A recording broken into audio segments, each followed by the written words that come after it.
Scout Finch, a young girl in Maycomb, Alabama, recounts her childhood during the 1930s. She introduces her father, Atticus, a principled lawyer, her brother Jem, and their friend Dill Harris, who visits every summer. The children become fascinated with their reclusive neighbor, Boo Radley, who is surrounded by mysterious and frightening rumors. They spend their summers inventing stories about Boo and daring each other to provoke him to come outside. Boo begins leaving small gifts in a tree knot hole, like gum and carved soap figures, which the children take as signs of his quiet presence. However, Boo's brother, Nathan Radley, cements the knot hole, severing this secret connection.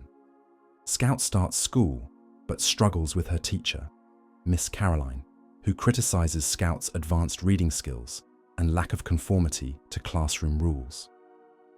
Scout learns about the complex social structure of Maycomb, particularly through interactions with the Cunninghams, a poor but honourable family, and the Ewells, who are poor and disreputable.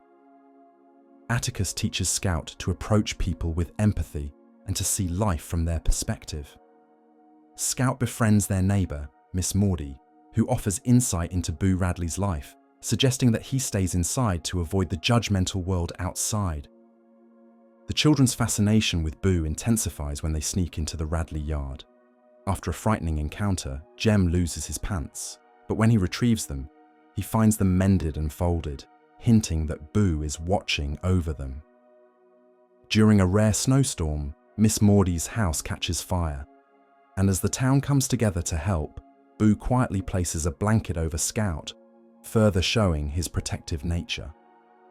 Atticus takes on the defense of Tom Robinson, a black man falsely accused of raping Mayella Ewell, a young white woman. This decision angers much of Maycomb, and Scout and Jem face taunts from peers and even family members. Atticus warns them to hold their heads high and avoid fighting. During a visit to Aunt Alexandra's home, Scout fights her cousin, Francis, after he insults Atticus, revealing the deep prejudice within even their own family. Scout and Jem begin to see Atticus in a new light when he shoots a rabid dog, demonstrating unexpected courage and skill. Atticus explains that true bravery is doing what is right even when you know you'll lose. This lesson is reinforced when the children encounter Mrs. Dubose, a cantankerous neighbour battling a morphine addiction. Despite her sharp tongue, Atticus respects her determination to overcome her addiction before her death.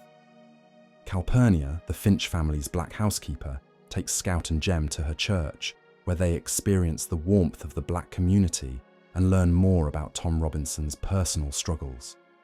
Aunt Alexandra moves in with the Finch family, emphasizing the importance of family heritage and trying to shape Scout into a proper lady. Tensions rise as the trial approaches, and Dill runs away from home, seeking comfort at the Finch household. On the night before the trial, a lynch mob confronts Atticus at the jail, but Scout diffuses the situation by innocently appealing to the humanity of Mr. Cunningham, a mob member. The trial draws nearly the entire town. Scout, Jem, and Dill sit in the balcony with the black community. During the trial, Atticus methodically dismantles the Ewells' accusations. He demonstrates that Mayella's injuries were caused by a left-handed person, pointing suspicion at her father, Bob Ewell. Tom Robinson testifies that Mayella invited him into her house and tried to kiss him, and when her father caught them, Tom fled. Tom's crippled left arm makes it physically impossible for him to have inflicted Mayella's injuries. Despite Atticus's compelling defense, the all-white jury convicts Tom, a verdict rooted in racial prejudice. The trial's outcome devastates Jem, who struggles to reconcile the injustice with his belief in fairness. Tom Robinson attempts to escape prison and is shot dead. Bob Ewell, humiliated by Atticus during the trial, seeks revenge, threatening the Finch family and harassing Tom's widow. As Halloween approaches, Scout and Jem are attacked by Bob Ewell while walking home from a school pageant. Boo Radley emerges from the shadows to save them, killing Bob in the process. Boo carries the injured Jem home, and Scout finally meets him face to face.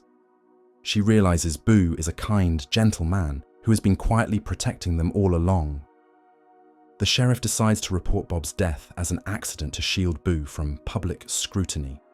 Respecting his reclusive nature, Scout reflects on Atticus's lessons about empathy and understanding, finally seeing the world from Boo's perspective. As she walks Boo home, she realizes the profound impact he has had on her life, embodying the idea of selfless kindness. The novel ends with Atticus reading to Scout as she falls asleep, reassuring her that most people are good when you truly understand them. Scout's journey highlights the importance of empathy, courage, and justice in a deeply flawed society. Thanks for watching. If you enjoyed this book summary and want to discover more great stories, don't forget to like this video and subscribe to the channel. Turn on notifications so you never miss out on more book summaries and full audiobooks. See you in the next video.